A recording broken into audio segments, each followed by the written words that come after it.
a great user experience always starts with understanding people. And it always comes back to the people.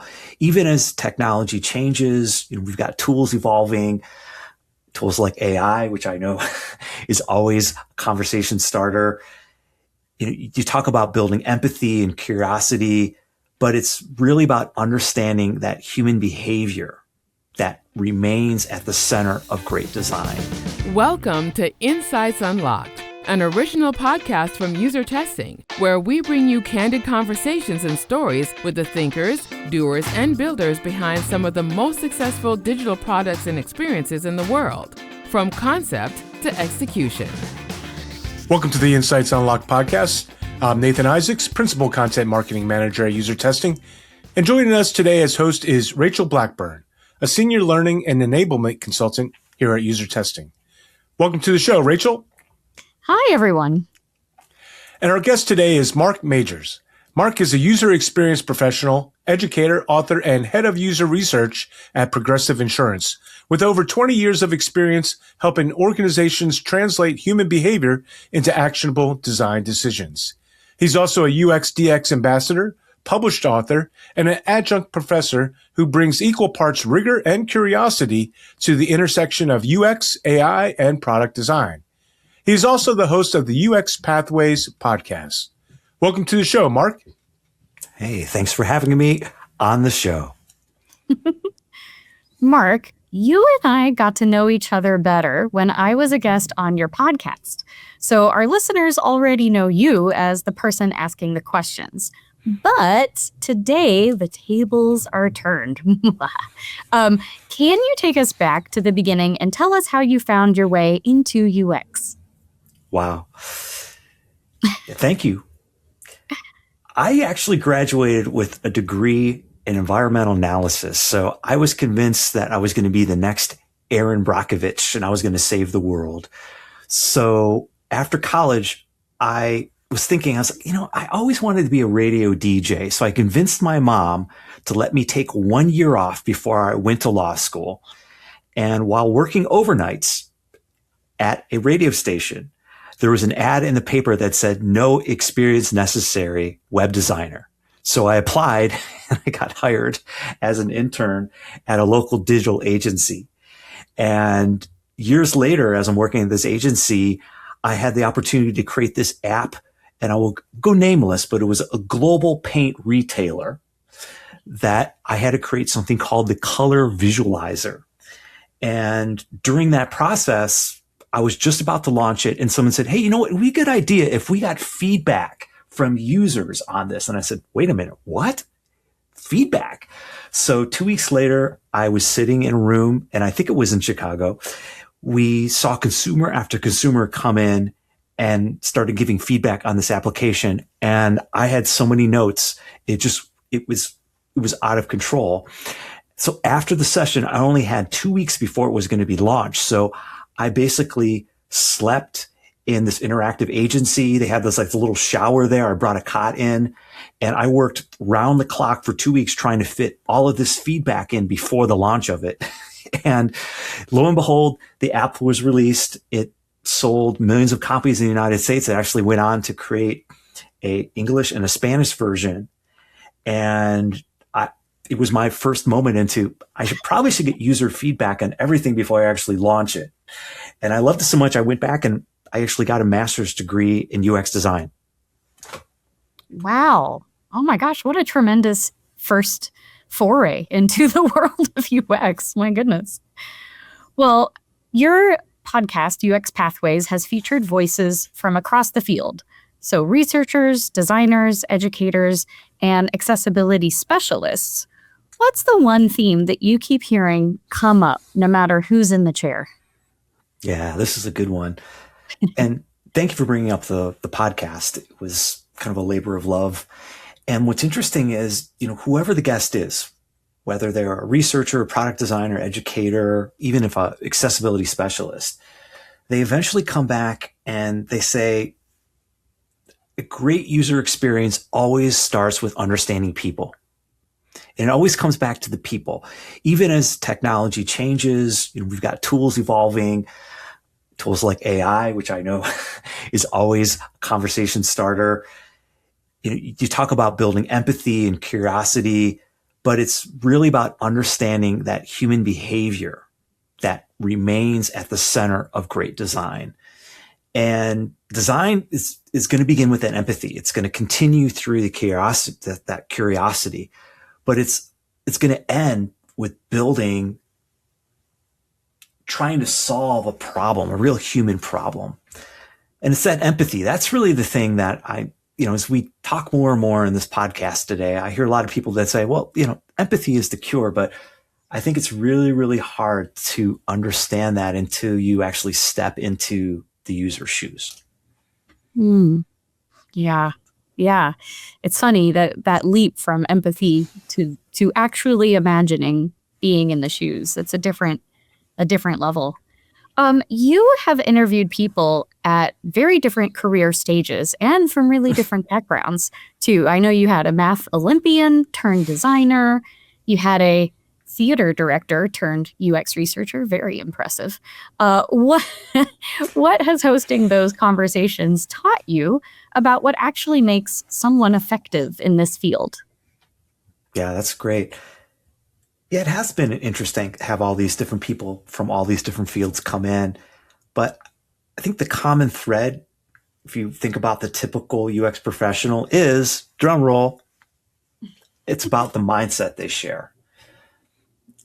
They always put the consumer first. They keep the business goals in mind. They know the technical constraints, but they're always trying to measure the impact. And I think it's all those things together that culminate in that they're lifelong learners. I know you are. And it's that continual learning, being curious. We talked about empathy, being collaborative. And then also, I think one that is even more timely now is ethical. And I feel like all these things come together. And I really feel like I want to recite the Scout Law too. I am an Eagle Scout, but there are 12 laws in there too that I think I've seen embody the people that I interview as well. But all those qualities matter because it's not about the title or about the degree. It's about the mindset. Wow. I have a cousin who's an Eagle Scout. I'm going to have to get him to recite the ethics laws to me. Trustworthy, loyal, helpful, friendly, courteous, kind, obedient, cheerful, thrifty, brave, clean, and reverent. There you go. Got them all out. My goodness. One time in college, the professor said that I'll give anybody an A right now if you can recite the 12 Scout Law. And I did. I stood up and I walked out. Everybody in class was not happy with me, just so you know. So I do have them memorized. That's incredible. Wow. Okay. So I'm going to switch gears a little. I know that you've been exploring agentic AI and how it can inform UX and product design workflows. So where do you think that's actually headed? And what should UX professionals be doing now to stay ahead of it? Yeah, this is out there. I mean, my impression is that we're in a transition period right now. I mean, AI isn't new. I was thinking about this because I did a presentation last year at Information Architecture Day. And actually it was the same presentation I had given 5 years before that, where I basically said, AI isn't new. If you remember Clippy, then we had Ask Jeeves, then we went to Siri, then we went to Alexa, now we went to ChatGPT. It's all been out there. We've just been preconditioned over the years. However, right now, what I'm seeing is I feel as though in my interviews, I'm seeing there's three groups. We have the first group, which is out there. They're experimenting. They're using it in almost everything they can think of day to day. Then there's the second group they're interested, but they're cautious. They're seeing some of the potential. They're using a little bit of it. Then I feel like there's this group, this third group they're just talking about AI. They are attending the webinars. They're sharing articles. They really haven't integrated it into their day to day. But if you think about it, after all of this, the conversation has changed though. That's what I've noticed because I've been asking a lot about AI. Now it's not, will AI replace UX? It's more down this kind of more practical realm of how do I use it responsibly? And, which parts of my workflow should I automate? And how do I maintain this quality? So it's these things that I think that are starting to come out, and they're more productive questions. And that's why I think AI is becoming more of a toolkit. It's being something that you look at on your tool belt that isn't something that's going to replace everything. It's just merging into how you're going to do that. So I think really the big takeaway here is that the future is going to belong to those who learn to work with AI. But I think the word I will say is thoughtfully. Okay. And which group do you believe yourself to be a part of? The one that's experimenting and using it every day, or cautiously optimistic? I go down my path of, you talked about how I stumbled into this industry. I received my first computer when I was very young and started programming very young, and was one of those first that jumped into the whole web thing and was online. And I always feel like I'm early implementer. So I'm one of those people that got the first iPhone and figured out how to do things. So I immediately, because of my technology personality type, I fell right into that first group with experimenting, where I've been constantly trying to experiment with it, try to figure out how it could be used. I mean, when it was released a couple of years ago, I mean, that was game changing when ChatGPT was released. I think it was November of, was that 2022, something like that. I mean, that was game changing. So there's just been a lot that's gone on since then, but that's where I fall. Okay. All right. So I'm going to switch gears again a little bit away from AI, although it could always return. Sure. You've talked about the importance of speaking the language of business. So how are you seeing UX teams make that case right now, especially when budgets are tight and headcount is shrinking? Yeah, this is good. I mean, this has been a continual challenge since I've been in the UX industry, which has been about 25 years. The environment today, I think leaders are always asking, how can UX help the business? And I think we need to ask that back to ourselves. And I generally break it down to 4 things. One is, the easy answer is competitive advantage. I know a lot of people in the UX industry don't like starting out of the gate with that, but to leaders, if this is going to help us move ahead of our competitor, then that's a good play. The other one that I like to go down the path of is reducing rework. So because it's costly to bring in developers and other people, if I can show you that I can reduce the amount of time, then you're going to have a more efficient product. The other one is the accessibility route, allowing people to work at their highest ability. I think that's another one. We know that with legal, that is a big deal right now when it comes to accessibility. And then I think the last one is just making it a more pleasurable experience. We can measure that from our customer satisfaction surveys and calls. But I think it just comes down to making sure you connect it to business outcomes.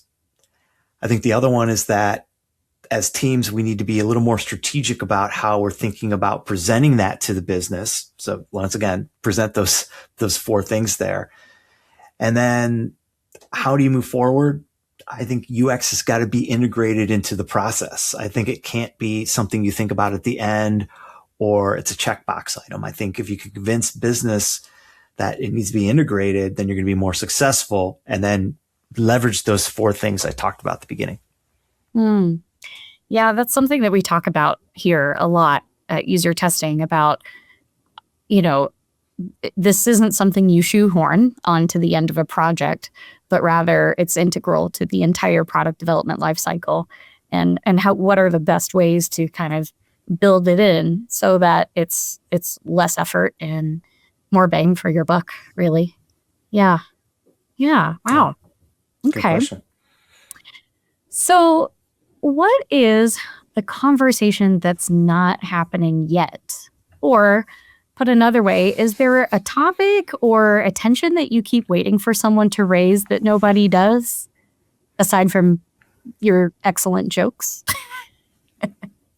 I would say, well, I mean, artificial intelligence is hard to ignore.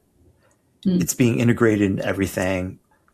I think right now it's being seen as, I like to joke about it, like sprinkle a little AI on that. It's like Johnny Appleseed out there. You're just sprinkling it everywhere. But to me, I think it comes in with that. We have to start thinking about, yes, it's going to be something where it's going to be an efficiency gain in all the applications because every application is adding it. But the thing I start thinking about is down the road, as more of us become reliant on artificial intelligence, whatever we call it. I don't think it's going to be called that in the future.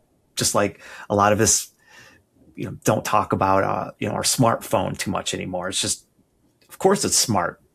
What else do we have? A dumb phone, I guess. But artificial intelligence as the primary user. So if we need to start augmenting everything or positioning everything around that, I know for a while there, search engine optimization was the buzzword. That was the thing that everyone was into. It's still out there. It still is, there's a whole field in search engine optimization. There's, I guess, conversion testing as well that's out there. But to me, it's like, that's the biggest analogy I can give to is like you started writing for robots for your website to be able to rank higher. But then what if we actually have to start building applications that are now AI is the primary user rather than the human? That's hard for me to wrap my head around because I think the human will always be in the loop. But if we become more and more reliant on it, like, I don't know how many, people that DoorDash everything, in the beginning it was like, oh yeah, I don't DoorDash a lot. And then all of a sudden everything's being DoorDashed. You become reliant on something. So why couldn't that same trajectory be applied to if you could become reliant on AI, and then that's the thing you have to optimize around. So I think that's one. And I think when that happens, then UX is going to have to even play a clearer role in helping make those decisions, because I think the human needs to be in the loop. And that's really that last thing is, I think if that has to happen, the human isn't thrown out. I think it's even more important now that there's some human that's helping understand what's occurring, because it could be happening at a very quick speed. But once again, we can go down the line of how many things went wrong, and there's many of them. You can start with 3 Mile Island or something like that, but there's many things that went wrong when the automated agent was in charge. Yeah. So, speaking of keeping the human in the loop, since you went there, I'm gonna connect to another thought I've had. Have you heard about synthetic users? And I was 100%. wondering if you had any thoughts you'd like to share on that.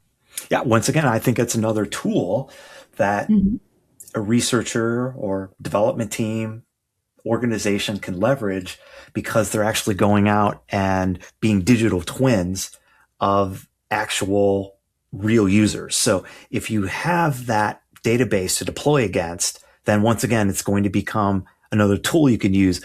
It's not going to replace real users, but it could be used in very, I guess, specific scenarios. Let's put this unmoderated test against some synthetic users to understand what would happen. Okay, great. We've been able to make some updates. Now let's put this in front of real users. So to me, I don't think it's going to throw out the real users. I think it's going to ramp up and give teams more of an inclination to test with users, because if you've been in this test and learn cycle, once you're in it, it's addictive. It's enjoyable. It's something that can really become a culture at your organization and get people thinking about, what if we tested it? When in doubt, test it out. Let's try it. Let's go there. Let's see what happens, rather than let's just throw it out there in a while and see what happens. So I think once that culture starts, and synthetic users could be, once again, that aha moment. Yeah. Wow. Okay. So when in doubt, test it out is going to become my new quote at the bottom of my email signature as of 1 hour from now. So just letting you know. Okay. Can I ask you a very UX-y question? Sure. Okay. This is really UX-y. So if you had a magic wand, how would you improve the UX process? UX process. Well, I think the UX process is one that depending if you're applying it to system, an environment, or product. I think a lot of us focus on that product. So let's just say, let's focus on one of those things. A lot of it comes down to time. Are we building enough time into a development process to equate for that research, mindset, whatever you want to call that UX process? So to me, if I could, because right now, more and more accessibility is becoming a mandatory checkpoint in a process. But to me, you even look at lean UX, which I've met with one of the people that were at the first Agile conference ever that created Agile. Whoa. And they basically said UX was not accounted for at all. They did not think about UX until version 4 of their process. So if you can think of UX from the beginning, like I would start and say, okay, let's start over and let's think of UX early and then account for that time and then start development. That would be better. Yeah. Yeah. Okay. Oh my gosh, that's fascinating. The first ever Agile conference. And so interesting that UX didn't, enter the whatever it is, a 2-week sprint or, however that works within your org. That's interesting. Okay.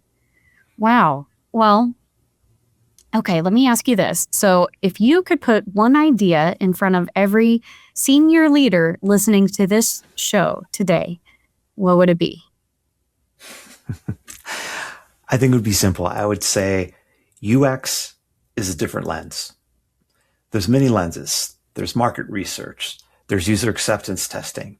There's quality assurance. There's all these different things that you're looking through, that you're receiving insights on. And know that it's a different lens. It's another lens to look through. And a lot of people think it's about investing in interfaces, but it's really about this lens is giving you more insights to make better business decisions. And I think that's the thing that if you can embrace that, and if you understand that, once again, think about those 4 reasons I brought up earlier. The top one that generally connects to senior leaders is a competitive advantage, but it is going to reduce rework. It is going to allow people to work at their highest ability, and it's going to make a more pleasurable experience for all. And those are all metrics that you should be able to gather and be able to wrap your head around. So to me, once again, I'll throw it out to you. When in doubt, test it out. That's amazing. That's amazing. That would make a good tombstone saying as well. When in doubt, test it out. Exactly. Who knows? Who knows who you could inspire? Forget bumper stickers. We're going tombstones. I didn't mean to go dark there, but I don't know why that's where my brain went to. Okay. I want to get a little bit into how UX connects with some of your other interests and aspects of your professional life. Does DJing, because I know you're a wedding DJ at times, weekend proclivity, does DJing and UX, do they share any commonalities, would you say? Oh, yes. They completely cross. I actually wrote a book on this subject matter called Make Your Customers Dance. Whoa! And I compared UX research to DJing, and they 100% cross, because the whole goal of a DJ is to keep someone on a dance floor. So if you actually hire a DJ, and a lot of people say, well, I don't need a DJ, I'm just going to put Spotify on. That's fine. Well, Spotify doesn't have a job to keep people on the dance floor. But if you hire someone, you are judged on how packed the dance floor is all night long. So if people leave, they go, oh, or ooh. So I am always thinking about how can I defrib the dance floor and bring it back to life and keep it going. It's the same thing with their application.